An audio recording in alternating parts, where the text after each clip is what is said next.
show of hands, are there any non-human beings in this room? Yeah, just checking, because we are an inclusive group, but what we're exploring this morning is it's deeply human. You know? It's a what if. The most powerful thing you can do, or can bring to a conversation, is not what you say, but the space that you create. Yeah?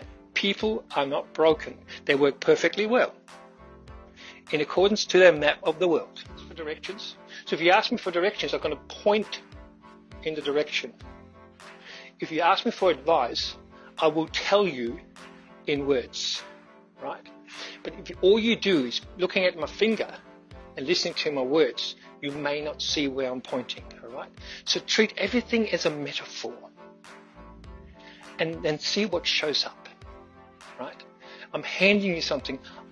I'm handing you a secret, but I can't explain it conceptually because it's not there.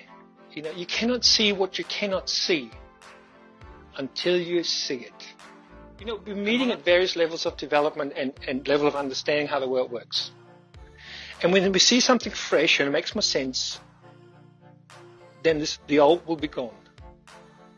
And you will have transformed into something new. What have I said? Life changed for me when I started to become curious and playful and knowing nothing. What I started to see is that there's another level of consciousness. Inside I call the ecosystem of consciousness.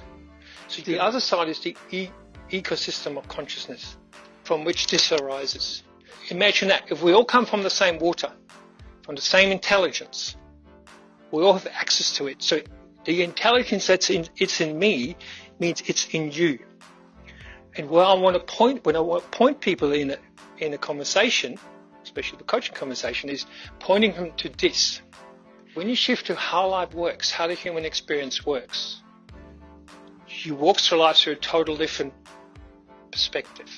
I'm not saying Jung, who said most important problems in life we can't be solved, only be outgrown.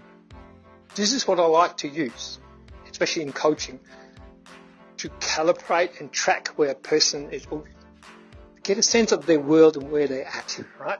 So energy flows where attention goes is directed by intention, right?